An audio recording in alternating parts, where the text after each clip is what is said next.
and not enough about the really beautiful and I mean, I was thinking, I was talking to an evolutionary biologist the other day, and she was saying, I wasn't really taught evolution at school. You're taught these kind of rather dull ideas, or certainly a lot of the time, which I don't blame the schools for. More often than not, I would blame the education ministers, and we won't go into that at the moment.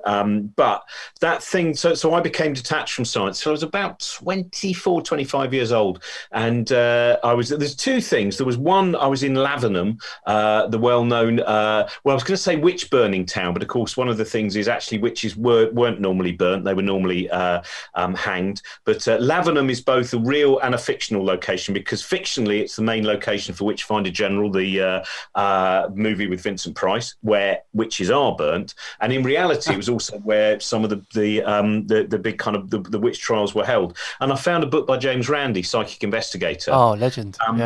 And that was one of the things. And then the other thing was I was on tour with Dave Gorman. Again, this was back in the kind of mid-90s.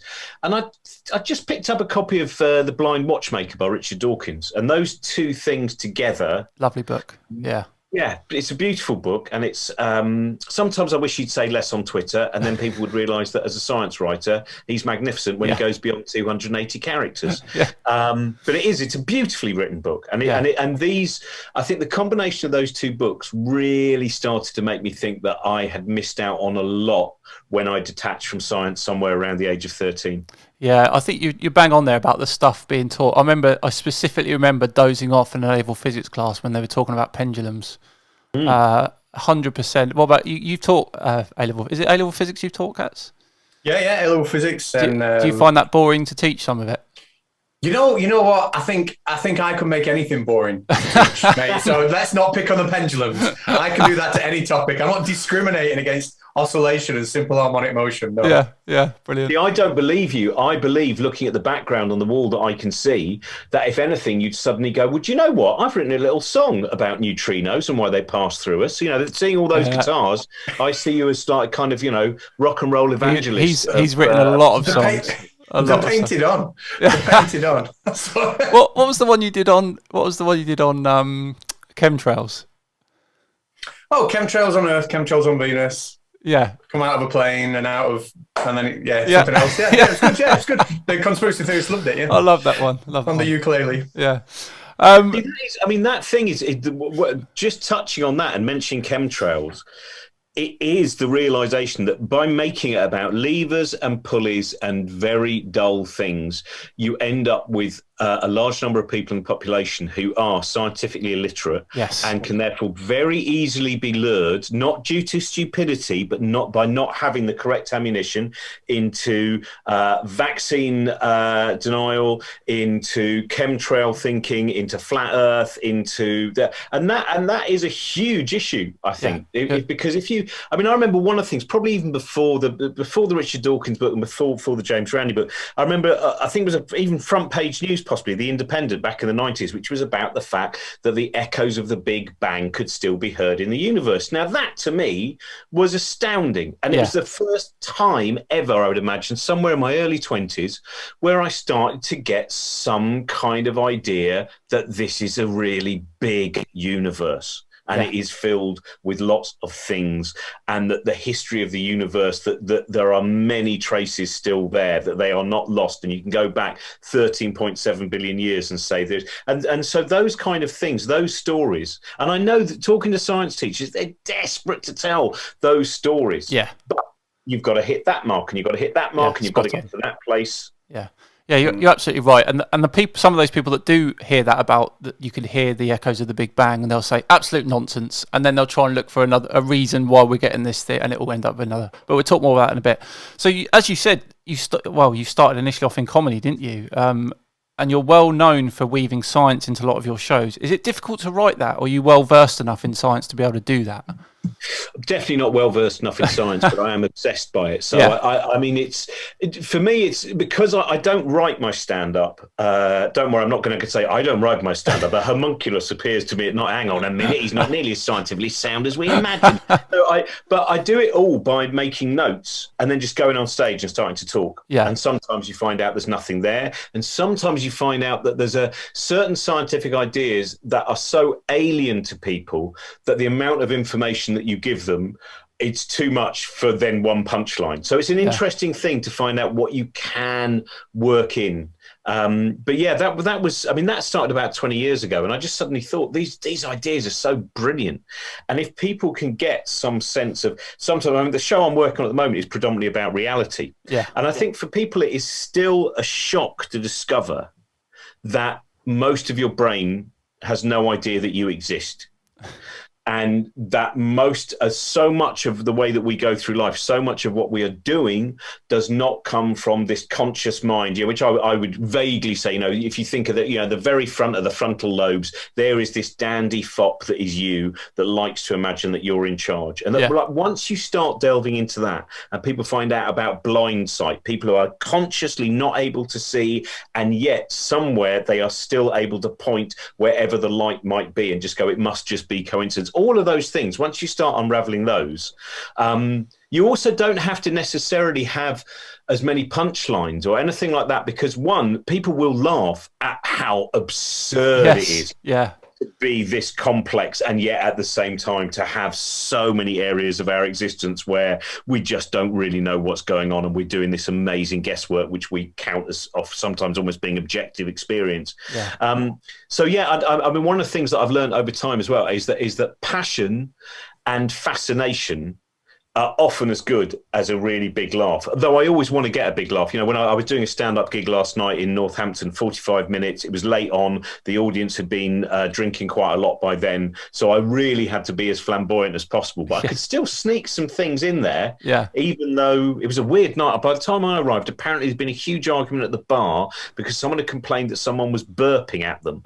And this being Northampton, there had been some kind of oral flatulence battle which had led to a tremendous amount of dissatisfaction. And then someone said to me, everyone's lying, by the way. If you ask them what they do, that man says he swims with dolphin, that someone over there is involved in some kind of Labrador-based sex ring. So it was one of those kind of weird nights. But you can still, that's the thing, is people are, if you really go for it, people will go, all right, fair enough, I'll listen to a little bit about the Large Hadron Collider as well. Absolutely, love it. But I mean, a lot of people though will know you primarily from the Infinite Monkey Cage podcast, which obviously you co-host with Professor Brian Cox. How did that come about? Because you genuinely have some brilliant guests on there, and you cover almost anything. Well, that's one of the things is it's very much a small group. It's basically me, Brian, and our producer Sash. Yeah.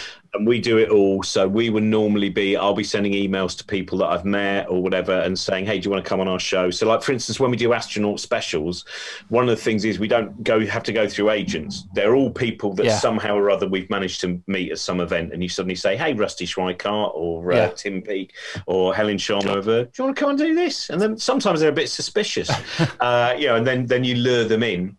But it all came out of an accident. I was involved in a pilot that was done. I can't remember. Brian was one of the presenters. I think it might have been Kevin Fong and Adam Rutherford.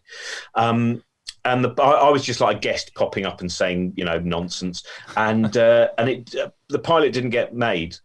And then people just went, why don't Brian and Robin do something? So it just came out of that. And then the first two series were us trying to get to the point of making the show that we wanted to make, because initially there were lots of other things in it, like Radio 4 them wanted there to be comedy sketches in the middle. Oh, okay. It was always problematic because we had brilliant people doing them, but you're halfway into talking. It's that fear of science. But I mean, if this is going to be entertaining, what if it's just scientists talking? No, we'll have to have a comedy sketch and some, all of that stuff.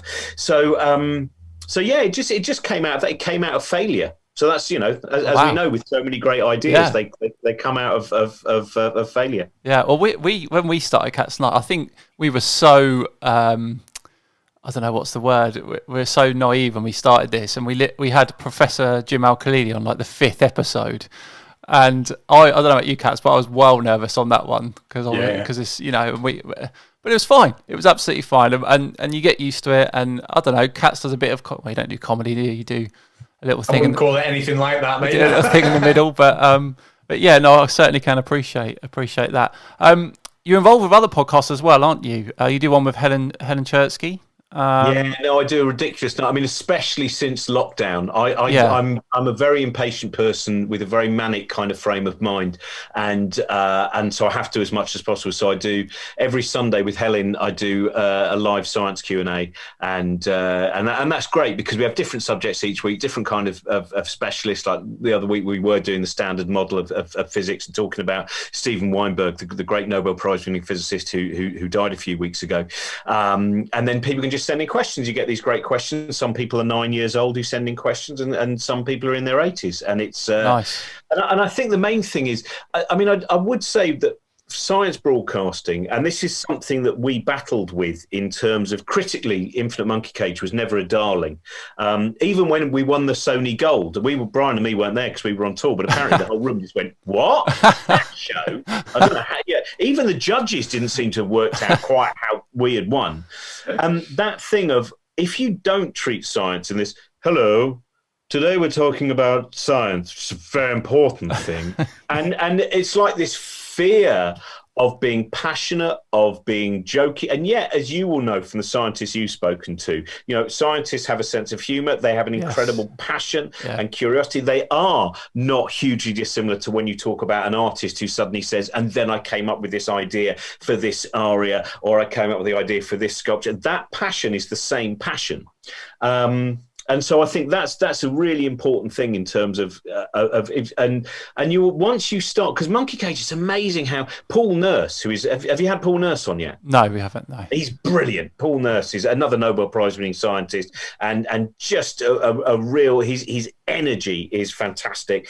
And he was really nervous beforehand, what's going to happen, because it doesn't have that structure. Yeah. Of, most times Brian and me and Sash will sit down about 2 hours before a show and go, right, where do we roughly want this to go? And we kind of scribble maybe 25 questions. Yeah. And at that point, we have an idea that there's kind of Section A, Section B, Section C, and that will, of course, be a fantastic narrative arc that will take you into the full history of that particular part of evolutionary biology and of understanding of orangutans. And, of course, then what happens is the first question gets asked, and that immediately leads to going off on a tangent. Yeah, yeah. And so I think the fact that it's natural, the fact that we're not, and that's what with everything, that in the same way with the stuff that I do with Helen, with the stuff that I do with Josie Long and our kind of book shamble stuff, all of those things, we're aiming to have a genuine conversation, which is not it's interesting. I interviewed a scientist recently, and I won't say it was, but it's one of the most unsatisfying conversations I've had, because it didn't matter what I asked him. He answered what he had hoped his question would be. Okay. And there was no sense of connection at all. Yeah. I was merely a machine to say, tell that story, tell that story, tell that story. And that wouldn't work at all on Sunday Science Q&A, on Monkey Cage, on Book Shambles, or anything like that. Because I think that's one of the things that people like to hear. They like to get a sense that there is a real connection. And Absolutely. that this is not just a performative thing. Yeah, yeah. No, I can certainly appreciate that. And I mean, as you know, I sent notes for this podcast, and I'm like a stickler for structure, but I try. We do try, don't we, Catz? We do go off on tangents quite often, don't we? On a lot of things. Oh, it happens. It's doesn't it? inevitable. Someone says something that sparks a bit of let's examine that a bit further. It happens, doesn't it? Yeah, it's great. Absolutely. And by the way, I'm still waiting for an email back from Helen actually about the podcast, and maybe it'd be nice if she replied, especially when I gave her a glowing review of her Storm in a Teacup book. Science in the Teacup book. Yeah, she's normally got a good excuse, like in the Arctic. She's probably immensely which is busy. one of the strongest excuses to have. Yeah. To be fair, it is. Yeah. And I must apologise, by the way, because I owe you £10 for a book on 9/11, which I stated I wanted on Instagram. Oh yeah, and I still haven't done it yet. I should do it. But you do so much stuff with books on Instagram. I love it. What made you decide to do that? Well, that was just partly because of lockdown, and so much of the stuff I do is based around books, and I have way too many books. You've got a lot. Because I put up a thing on YouTube the other day, which was a 10-minute guide to how I read. Because sometimes people go, "How do you read so many books?" And I go, "Because I don't read a whole book. I start a book, and then I go, oh, that man sounds really interesting. I'm going to read about him. Oh, she sounds amazing. I'm going to read about that. Hang on a minute, that's led to me. I've got need to read something about ghosts now." So I have. and it's one of those things that I've only just really started to deal with, which is the way that my mind works, because I think for a long period of time I have really been trying to box it into this is how things are meant to be done. And every time that I do a new show, I normally try and do 3 different solo shows in a year, and I always imagine on the first day, and this will be a very complete history of art, and of course it never is, because it goes off on tangents, and finding out that, so that then led to me just going, I've got too many books. I'm going to start selling them, and I'll make sure they're kind of cheaper than you can get online in other places. And then there's this nice thing, which is I love touring so much, and I spend so much of my time, after gigs, I'm normally in the bar. I don't go off. I'm normally on stage as the audience come in. I'm normally still there when they go out, and I'll normally be in the bar. And I do miss all of those kind of anecdotes you get from people and that conversations and the connection there. And so this was a nice way of, I would be selling books, and people would say me, oh yeah, my mum came and saw you when you were in Keswick, and she was the one who asked that really awful question, and we're still embarrassed, all of these kind of and so it's quite nice to have a connection still with the geography around the UK while being trapped in my attic. Absolutely. And I can absolutely relate with what you said in that video about how, like, I will read a huge swathe of a book, and then the only thing I'll remember from it is, I don't know, how we sculpted dogs from wolves, but 70% of it is just gone from what I've read. It's so weird. And once you've done that, once you've accepted that, you just have to go, right, I know that, some people have brains that will move to a point of having expertise. Yeah. And some of us will be this flibbity-gibbet creature, which is, as long as you're still fascinated and you're curious, just accept that you're not going to, because some people I know, their ability to retain information is just remarkable. Yeah. I'm the same as you. There will be something when I'm talking to someone, when I'm reading something, when I'm listening to something. There'll be a couple of things that will go in my brain, and then maybe 2 months later I'll be on stage improvising, going off on some other tangent, and that fact about how we sculpted dogs or whatever it might be will suddenly come out in some strange routine about a long-haired dachshund. My wife often says, why did you keep a book afterwards? I'm like, well, I'm going to reread it again probably in about 6 months. That's why. She's savage. She reads a book and it's on Facebook Marketplace in 5 minutes. Well, it's an extension of your brain, isn't it? Yeah. You basically, that was the hard thing of getting rid of books, was I'm going, this feels like I'm actually doing lots of little mini lobotomies. This is the potential. And of course, each time a book would go, I'd go, oh, the next day I've suddenly realised that's the book I need to read most. Yeah, I do that all the time. But talking of books, your new book, The Importance of Being Interested, is out in a couple of months. Is that about what it sounds like it's about? I hope it is. As like everything else, it was 90,000 words too long, and it was only meant to be an 80,000 word book. Okay. Because I wrote it during lockdown, and of course, and like everything I do, I can't plan. It's not how my brain works. So I just start writing, and I really hadn't realised quite how much I'd written.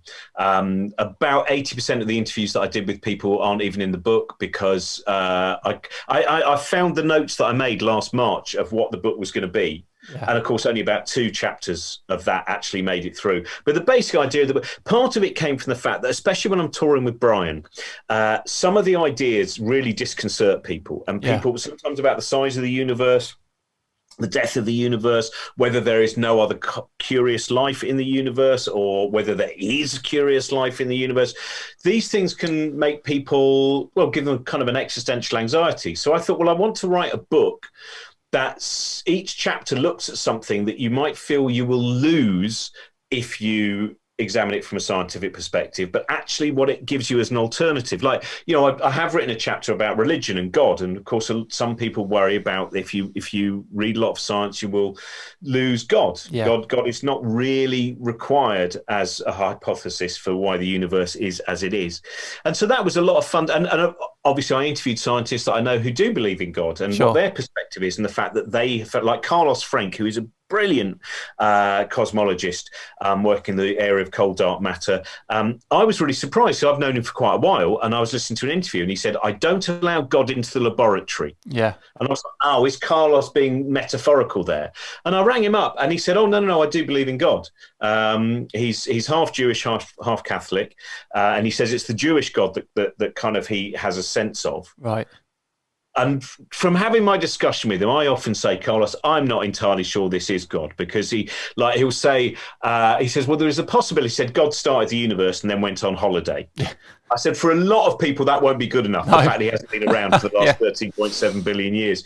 And then I said, but, the idea of something so complex it can create a universe, that falls into the kind of Bertrand Russell argument. Yeah. And he said, well, who says God has to be complex? And I said, look, honestly, for a lot of religious people, a non-complex God that then disappeared and went on holiday is not, when they're in the pews, what they're imagining. Yeah. But it's still interesting. He has some sense. So that was what I was looking at. I looked at the sense of doubt. That once you really get into science, you have to accept that doubt is vital, and that the certainty is gone. Ideological certainty. You can have things which are, as something like, for instance, the theory of evolution by natural selection. That's a very, very solid bit of knowledge. Yeah. Even then, you just have to have a tiny little bit of doubt there as well. Yeah, sure. You need to exercise. And so I, wrote a chapter on that, and then a chapter about the death of the universe. And that's always fun, because when you talk to scientists about the death of the universe, they're always very jovial. They're like, one of the interesting ideas is the Big Rip. And I think, well, they're not jovial about the end of the universe. I hope not. I think they're jovial about the fact that we've reached a level of understanding that we can start to hypothesize how the universe is going. But sometimes you do think, you seem overly happy about the idea of the end of everything. Amazing. It's a really good idea, actually. Sounds fantastic. Can't wait to read it. Anyway, I was so lucky. I got also because there was a lockdown on, I could get in contact with anyone. Yeah. A friend of mine, Andrea, who works in kind of monkey research, she managed to get hold of someone who knew Jane Goodall, and so I got a chance to be Dr. Jane Goodall, and that was. And then Brian Eno pops up in the book, and there's again a few astronauts, the odd Apollo astronauts, stuff like that, and it was just such an exciting. I mean, that was why it was so hard to get it down to 110,000 words. There's all my ramblings in it, and I'm also talking to these people with incredible knowledge and trying to go, how can I talk about everything in the universe in 110,000 words? Yeah, brilliant. Catz, out of interest, are you writing anything at the moment, mate? Fully enough, I don't know if I've mentioned it later, but I am writing. Oh, you're writing a textbook? You're not. Yeah. Unbelievable. He's writing a textbook. Sorry, Robert. Every week we get a little insight into the fact that Catz is writing a textbook. So. Drop it in. What's writing it on? I'm glad you asked. They're just school textbooks for biology, chemistry, physics for schools in America. Oh, okay. And how hard do you find that in terms of, again, that bit we were talking about before, where I have to put this equation in because this is very much part of but I want to squeeze the story in, because, I mean, that's the great thing, is it? The bit that gets detached so often are the stories of those scientists and how those ideas arose. Then that makes the equation much stickier. If you've got a little sense of, it's like some of the stories about Niels Bohr. Once you get some sense of, there's a great quote which I think should almost be in every textbook, which is, who was it Niels Bohr was watching a lecture of in the 1950s? I've totally forgotten now, but it was someone who afterwards, he said, we've all been talking and we think your ideas are crazy. But are they crazy enough? And I think that, when you're talking about quantum mechanics, is it crazy enough? That immediately would make those equations and those ideas like kind of, I can't really shift them now because they're attached to a really exciting idea of the madness of what makes the universe. Well, that's a great point. And what I'm trying to do is we have two books. We have a book for the students and a book for the teacher, and all that stuff that's engaging that you want to read about, you want to learn about, that goes in the student book. And then for the teacher, it's just a very plain facts, that they can then deliver to the kids. So the student is getting more of that. Well, there you go. I'm glad you said that. That's our jokey version of or the same version of your "When is a strawberry dead" sort of thing on this podcast. We bring it up all the time. Right, we're gonna have a short break. We're doing what's called Catz Curiosity. This is where he brings us a piece of science news over the last week, and we see what he's got. Okay, so here we go. I forgot there's no jingle for that, is there? No jingle for that. I've only got the budget for one jingle, so. I know there's never been a jingle. I don't know why I was expecting one. Right, so I think we all know that the media like the idea that there might not be the perfect story, but there's a perfect headline for every situation. So how about this for a headline I stumbled across? Right? Okay.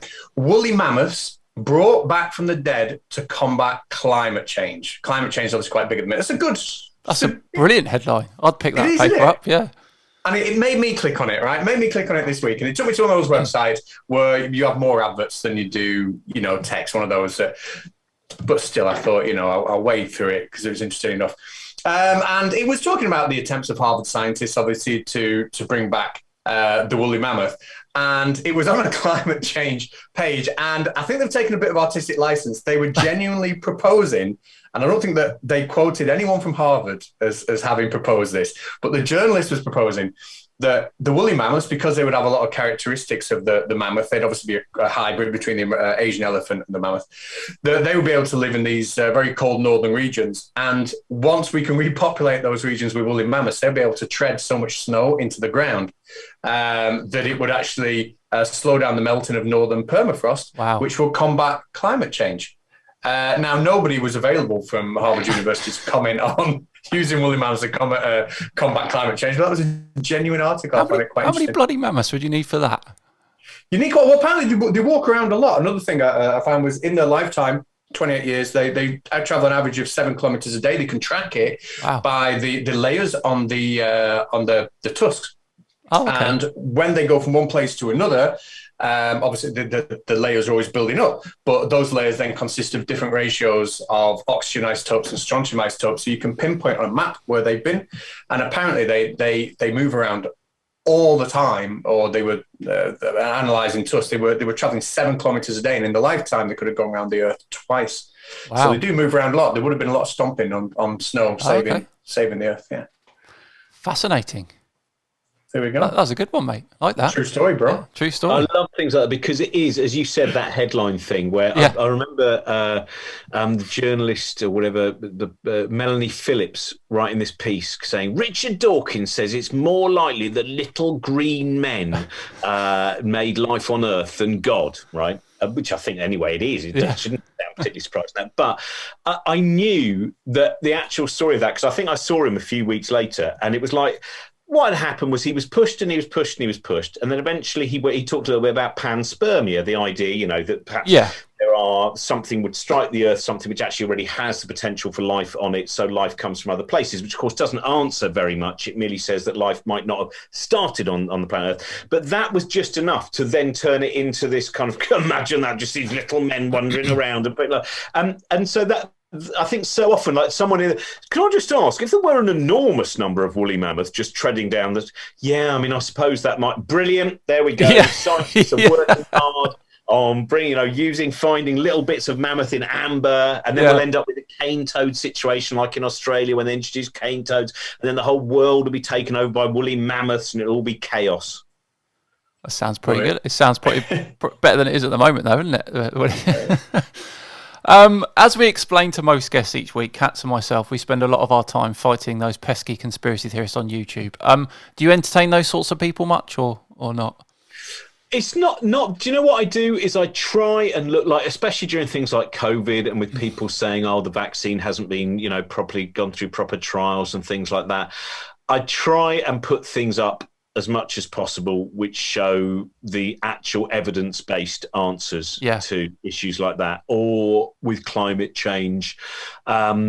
I don't often argue. I mean, one of the things is an argument is a pretty pointless thing a lot of times on social media, because people don't get the tone of voice. People feel under attack. Sure, it's very hard sometimes not just to mock. And of course, mockery is not going to. So I try not to. And more often than not, I'll find that when I do get involved, I've wasted the day, because it starts off with someone just kind of going, I'm just being a little bit skeptical about this. And then by the end of the day, when they've got into the full thing that we've never been to the moon and no one's actually in space and there's a kind of, reptilian conspiracy, you go, they always start off, or quite a few of them will start off in a gentle manner of mild skepticism, and then trying to lure you into these kind of. So I try not, but I've just not found it useful. And I think we have a problem as well, which is that when we turn some of those people into personalities, it elevates them, it monetizes their YouTube feeds and all of these things that they're trying to do. And we have to remember that some of the people at the forefront of conspiracy thinking are part of that. It's a business model. Yeah. And it's very crass, and it's very cruel, I think, as well, what a lot of those people are doing. So I just try and put as the most accurate information I can find up. Yeah, definitely. Have you heard of a guy called Mark Steele? Mark Steele, not that Mark Steele, of course. The 5G guy. Steele, the brilliant comedian who has to go, I'm not that Mark Steele. Mark Steele, who was talking at Trafalgar Square, the most recent. Yeah. How much did they raise, Catz, for that 5G court thing? I heard from MC2 it was about £160,000. Yeah, 160 grand they raised from people to take the 5G to court, that it was, causing COVID and all this, and the street lights in the UK of 5G weapons and all this. 160 grand they raised. Yeah, it's really, I have to admit, that most recent assembly at Trafalgar Square was utterly grotesque. Yeah. Some of those, obviously, there was the person who, basically suggesting that doctors and nurses have been complicit, and that after Nuremberg trials, some doctors and nurses were hanged and things. And it is. That's the insanity that I mean, what I find really worrying is the fact that some figures who previously been quite mainstream in journalism and been given a lot of platforms in the mainstream press and mainstream magazines are now using that language, which is to compare vaccination policy with what happened in Nazi Germany in the 1930s, is wrong on so many levels. Yeah, completely. And weirdly enough, I think the thinking they're using is also the kind of thinking that leads to Holocaust denialism as well. So it has really ugly clashes of ideology, as well as a very, very dark and dismissive attitude to a grotesque genocide. Yeah, well, we see a lot of the Holocaust denial stuff in the flat Earth community. We think the flat Earth is a really strong gateway conspiracy. So it often leads to a lot more. If you're inclined to believe in conspiracy theories, flat Earth is like the perfect one. It includes NASA, the moon landings, all of that. And then time and time again, we see these flat earthers who are relatively harmless move to the anti-vax stuff, move to the 5G stuff, and it just gets worse and worse and worse. So that's why we worry so much about the flat Earth conspiracy, because of how much it leads to things that are worse. Have you had much experience with the flat Earthers? No, again, not much. I've not. I mean, it was nice the other day. I was reading Lee McIntyre's new book about how to argue with a science denier. Yeah. And I was just in the garden, and my neighbour came out and said, "Oh, what are you reading?" I said, "I'm just reading about flat earthers." And she went, "Do they really exist?" And she's a flat earther denialist. No, she was, and she just never come across it. She's an intelligent woman who, because she doesn't spend that much time on social media or in those corners, was like, oh my God. I mean, I remember I was on tour, I think, with Brian Cox when it started to, because of various kind of celebrities and musicians going on about it. And it was like, but you just can't. It's and as you said, of course, it's going to be a gateway, because if you are able to dismiss everything that says, and anyone who says, do your own research, you literally only need a friend who lives a few hundred miles away from you and 2 sticks and a sunny day. Yeah. And you're already able to do your own research. This is not something that, and you're right. And of course, if no one, as far as I can see, it's very rare to meet someone who believes in an enormous conspiracy and yet the rest of their understanding is rational. Yeah, it's very different to that thing we were talking about before with religion. I think with religion, with a belief in God, I know many people who are able to have some sense of a belief in God and fully believe in the theory of evolution by natural selection, to believe in the Big Bang, to believe in how vaccination works, all of those things. But once you are able to convince your own mind that everything you observe when you look up in the sky, every shadow on the moon, it requires dismissing things which are easily observable on a day-to-day basis. And every time that I see one of those flat earthers, I mean, obviously, you've seen Behind the Curve, but it is, to me, one of the most important things in that. And as Lee McIntyre says in his book, one of the big questions, and you'll have done this, to ask is, what would be a big enough piece of evidence to make you stop believing in this? Yeah. And as we see, and as we've also seen with people like James Delingpole talking about climate change, their answer is there is no evidence that will, because it's ideological and it is their identity. And I mean, but that bit is, it's always this sounding bit. What's so depressing is some of those people in that flat earth community are pretty smart people in terms of their ingenuity. Yeah, they are. Yeah. That amazing moment where, you know, they just keep coming out with evidence that goes, this is when they do the Bedford level experiment, basically, that version of that with lasers, the one that Alfred Russel Wallace did. And when it doesn't work, they go, oh, why doesn't our experiment work? Yeah. Not, we're the wrong. result you've got suggests the curvature of the Earth. Well, that's how we know our experiment's wrong, and that's why it's not. It was interesting, actually, yesterday when I was doing this event with Lee McIntyre, there was some of the questions we got from people were things like calling, you know, is it wrong to call it science denialism because science is about progress and things being proved wrong? And as he said, it's like denialism is not the same as doubt.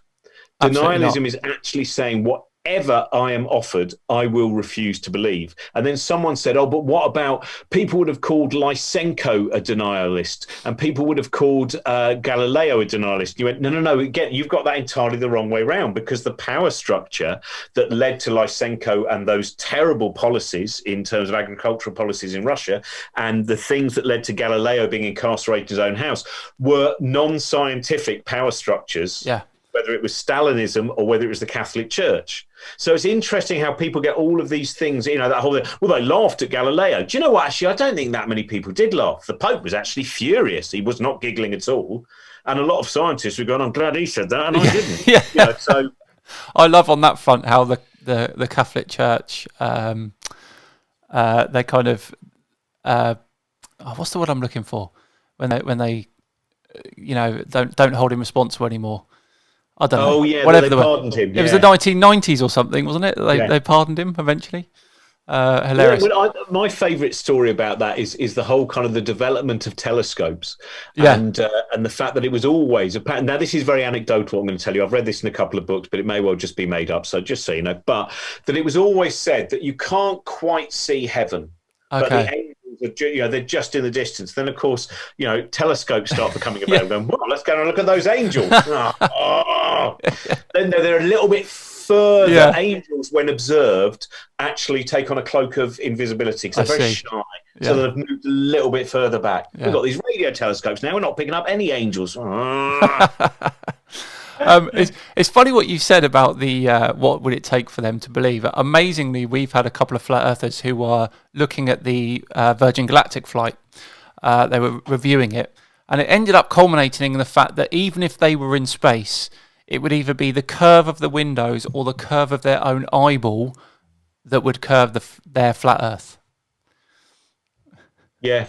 It's a really, I mean, that's why we have to find the right pick, because there are people, I think, who can end up believing these things. And you know, in particular with things like, you know, vaccination at the moment, who have been misled and are not ideologues, and I think that's the bit in terms of arguing on the internet. You can have the fun of arguing with someone who is an utter dogmatist, but then you must know it's only a game, and don't start to get annoyed when you're not able to convince them. But there are, and I normally try and work that out in a couple of tweets or whatever it will be. There will be a point where I'll go, no, this person has no interest in knowing anything other than the picture of the world that they have. And other times someone will go, oh, but I read this thing. And you go, let me tell you about, I mean, I've seen it with some members of my own family where, like, one of my nieces would sometimes put things up on the internet, go, oh my God, I've just read this news story. And I'd say, oh, that site that you've been on is not a proper site in any way. It's driven by this. Actually, it's, you know, whatever different group who are organising it. And they'll go, oh, okay. And that's what I'm trying to teach my son, you know, who's 13 now and who spends a lot of time on you know, kind of different platforms on the internet. And sometimes something will pop up as a little news story, and trying to make sure that that level of skepticism is there. And why does that story exist is, you know, is such an important part. And that's what we need to get out there more and more. Absolutely. Is we need to kind of sometimes curb the mockery and increase the critical thinking and just show how much more fun it is. A flat earth, you're losing all of those adventures in space. You're Yeah. losing all of those magnificent stories. Sometimes they're stories of exploration. Sometimes they're just stories of terrible attacks of diarrhea on Apollo 8. This is, why would they even come up with that story if it didn't really happen? Yeah, I'll tell you what, I know. add to that story is, why don't you have terrible diarrhea? Hang on, look, we were making this up. Why can't we just all be heroes? Yeah. No, you could be vomiting and having diarrhea, and we're floating around and picking up the bits in Apollo 8. Bloody hell. You're like this one. We had a guy on the podcast who didn't believe in the moon landing, and he had 5 photos for us which he think meant that we didn't land on the moon. But he also had a website. Is what you were saying about the websites. And he gave us this website, and there was a story on this website about something. I think it was shadows on the moon or something. And then whilst he's talking about it, Catz checks out the website. And what was it you found on the website, Catz? Oh, the previous headlines were Barack Obama, I think, was a lizard man who's divorced. His wife has divorced him because he's a lizard man or something. He'd not even gone for. His face when we showed him that was pretty telling. Yeah. Bless him. I checked out your TED talk, and you talked about the wonder of science and nature in general. And you mentioned in it that you get a lot of complaints on your podcast. I mean, you should see the amount of complaints we get, but. At any point now, are we at a point now where no one can just listen or watch something and be content, or does everyone always have to be like, no, you're wrong, or that's not right, or whatever? Do you know what's interesting is that TED talk, which was terrible, by the way. I've done much better TEDx talks. I look back at that and I'm like, I feel very gloomy about that one. So anyone listening, please don't look at it. Look at the TEDx in Dublin. That was much better. And TEDx in Salford. But at that point, because that was quite early on in Monkey Cage, we used to get and it's all stopped now. We get very few.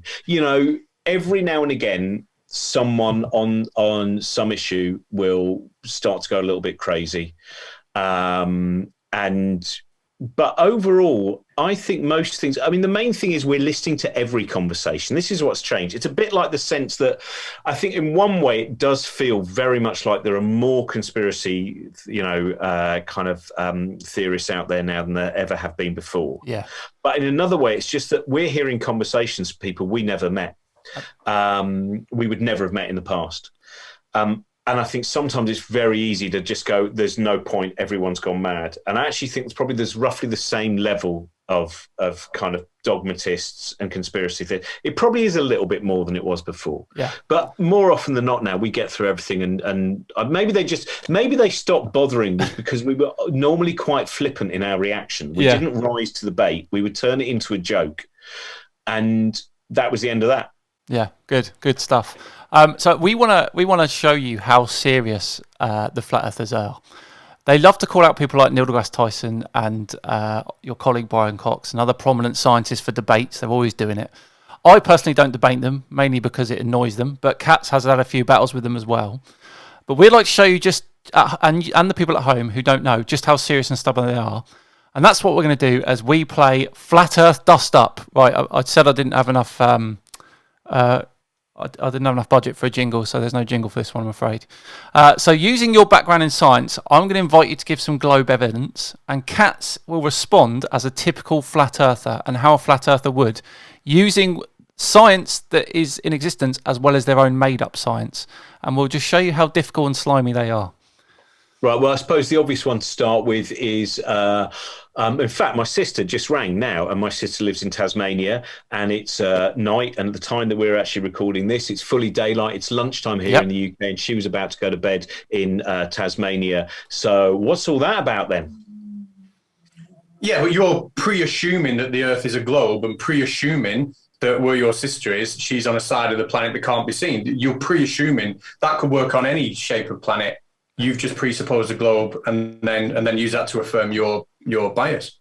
But how is it? So why is it dark where she is and it's the middle of the day where I am? So it's the middle of the night. I know that. She was saying, I'm just going to bed. The sun's gone down here. So how does the sun go down when it's a flat Earth?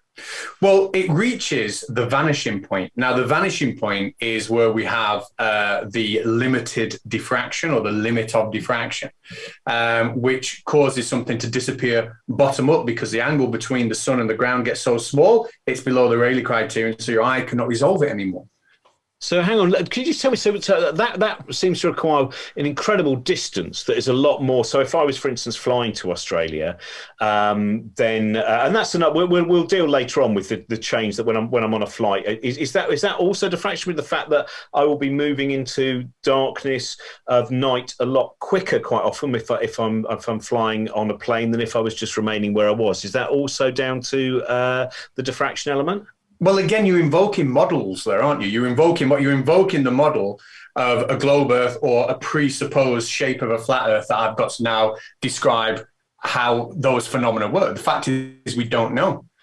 So how far is, in fact, in reality, how far is London to Sydney? Because for that change in the light from the daylight to the nighttime, and for on a flat surface with a sun. I mean, where does the sun just move in a line? Where does the sun actually go in terms of? Does it go back and forth in a line? Is that also moving in a plane in a straight line rather than, as we previously supposed, that we were kind of going round it? Is that not how it's working? Because are we moving, or is the sun moving? Well, we don't really know what the luminaries are.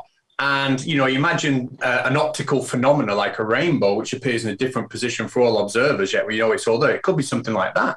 So we just don't know. So you can't rely on visual phenomena and observations to determine the shape of the Earth when you're looking at the sun. Unless you can prove it's a tangible substance, unless you can prove it can be touched and measured and tell me how far away it is. Do we know why the Earth ended up being flat? Whereas the other planets that we can observe from a telescope and also the other celestial objects do not appear to be flat. Well, we don't claim at all to know the dimensions of anything. We're intellectually honest about that. We don't know it. But what we do know is that water lies level. And if you've got water here, why should it change its behavior over a huge space? We don't know. So again, you're invoking models and ideas of gravity and all sorts. All we're saying is our observations tell us it's stationary and flat. So I suppose I'm not invoking a model so much there as actually if I get my telescope out and I start to look at things, and I look at the moon and then I look at some of the other planets as well, maybe Saturn and the rings of Saturn, that they do not appear to be flat from actual observation. So do we know what it would have been, what led to our planet being a flat planet? Well, listen, if you go into my sock drawer, you'll see that all the socks in my drawer are black. Right? That doesn't mean that the socks I've got on my feet are black. I mean, they are black, but they wouldn't have to be black. This one could be a white one. So you're using that same kind of logic. Oh, no, I suppose no. I'm just interested because because we've got such a lot of kind of theories and testable theories in terms of the shapes that I presumed if you're going to be really wedded to the idea of a flat Earth, that you would also have some theory as to why this planet, unlike the other planets, would have taken a shape which is entirely different to all the other celestial objects that we're able to observe through telescopes. Because that seems very odd, because if we look around our solar system and we see that every other planet has not taken on a flat form, and yet we have. And I would have thought you must have come up with some theory, some scientific theory as to why that would have occurred. Well, you simply can't determine anything about the ground you stood on by looking at the sky. And also, we don't know what those luminaries are. They could be absolutely anything. But how do we know they're round? How do you know they're not a disk? Well, I suppose that when we've actually in various different projects involving Voyager and Cassini and things like that. So when those images that have been taken and those observations have been taken, we do know from the journeys of those vehicles that those objects that we've observed are round, as well as just being able to actually see that they're round through telescopes. So you're appealing to us. Oh, sorry, go on, Dan. I was going to say, hit him with the thermodynamics. Well, you're invoking space there and the idea of space. A, you've never been to space, but B, space is a violation of the second law of thermodynamics because the law of entropy says that gas can move from areas of high pressure to low pressure. So how do we have an atmosphere next to the vacuum of space? You can't have these probes in imaginary space because it's a violation of the second law of thermodynamics. Game over, mic drop. Okay, so the main thing is that you just don't answer anything ever and just say we don't know. That is exactly it. So that was a really good so they are slippery. They like to use science. They make their own science up. So all the stuff with the diffraction limit and stuff, they've made up a lot of that stuff, haven't they, Catz? Everything I said there, and I'm not lying to you, everything I said there is an argument that we've heard from flat earthers. I didn't make any of that up. No. That's stuff that we just hear so often. So that's why it was so off my head. That's the thing that I find. I mean, you've explained exactly why I don't argue with a lot of groups like that is because it is pointless, because every time that you take their argument that they use to justify this particular object, it never works if you move it into the next stage or towards another planet. It always has to be, well, we don't know. Yeah. And it just seems to have happened here. I mean, I still can't get my head around it, because it requires such a leap. And it does worry me. I think there is a line where you go, this is insanity. This is a level of delusion. And that's the bit that worries me. Yeah. I think that level of delusional thinking that you see, and we've seen some terrible things happen, and we've seen that, because that level of delusional thinking can lead to once. I mean, I think in particular of things like the Parkland shootings, and I think of some of those people who have believed that because it's all just kind of crisis actors, and you have people whose children have been murdered, who are dealing with a deluge of hate mail, saying that they are crisis. And at that point of losing contact with the possibility of reality, it becomes something which is deeply disturbing for how you can manipulate, for instance, an electorate. Once you have enough, and I think this thinking has got very mainstream. That's the one thing that disturbs me. And again, it might have always been there. If I go back and I look at politics throughout the 20th century, I'm sure there were politicians to it. But when you see some of the things that are being peddled, and when you see the way that conspiracy thinking is used in the mainstream, that we've seen it in Westminster, we've seen it in Washington, you see it it was great to see in the Australian Parliament the other day, one of the MPs just standing up, and he's a doctor, and saying we cannot have people in this house peddling the kind of conspiracy theories about COVID that are going out. That once you have people on that level using it for political advantage, it is that's where it gets. That's where the propaganda model of conspiracy thinking becomes troubling. Absolutely, it's like the US congressman who brought a snowball into the House of Congress, didn't he? He just said, "Well, climate change. What are you on about?" That's right, so anyway, what we're going to do now is we're going to play our proper game. This is the game that we always play at the end. This is called the Scientist game. Now, it's 2-2. It's Catz versus the guest. Catz was 2-1 up, but he lost last week. So basically, the aim of the game is I'm going to start reading some facts about a scientist in chronological order, and the first side to correctly guess the scientist wins the point. I'm rubbish at these games. Well, I've got to be honest. If no one gets it today, then we may as well pack up and go home. Okay. So honestly, if no one you know what? It's nice to say that, because in the situation we're at, we can pack up. We don't have to go anywhere because we're all broadcasting at home. So good point. It's nice that at least our failure doesn't require a journey. Okay. This time I have got the music. Here we go. Born in 1879. 1896, begins studying at Zurich Polytechnic. That's Einstein, isn't it? Hey, he's got it. Well done. The second clue. I was in 1879. I was like, hang on a minute. Let's quickly go through someone else who's. That's a relief. Oh, Catz. He's down. He's 3-2 down. You know what? You threw me, because when you said if no one gets it today, I was just waiting for you to say born in 1968. I was going, Brian Cox. Yeah. That would have been too obvious. Do you know what? I thought. Do you know what? Let me try and find a scientist who's born the same year as Cox, and then we can use that one. And no. I thought we'll go down this. As you know, he wasn't really born in 1968. That is merely the cover story. He was actually 88. Like SciManDan. He has been travelling through time. Eventually, there will be only one physicist as he destroys all of the others. Yeah, absolutely. Anyway, Robin, thank you so much. It's been an absolute pleasure having you on.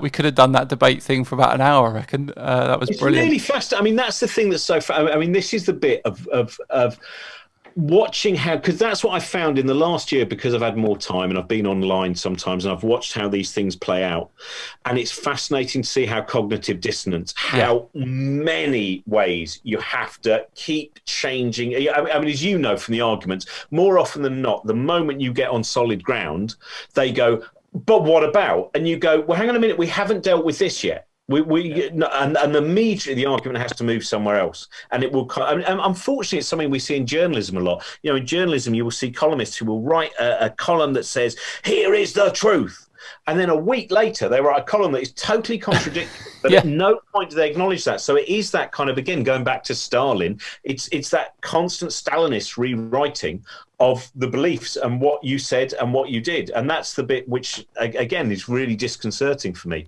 Yeah. But yeah, I'm glad that you're doing it, and I'm generally just I'm watching. Yeah, no, we do enjoy it. I think, don't we? We enjoy it, Catz. You enjoy it? It passes the time on a rainy day, doesn't it? Yeah, passes the time. We do all right. Yeah. Anyway, we're done. Thank you so much again, Robin. Really appreciate you joining us. Next week is a week off because I'm taking the family away on holiday. But after that, we've got Philip Platt, who is the presenter of Crash Course Astronomy. So that should be a good one. I'll try and get some obscure astronomer for Guess the Scientist, and then you'll lose another point. But that's it. We're done. Thanks very much. Have a great week. Look after yourselves. See you all soon. Bye-bye. Bye-bye. Cheers. Bye.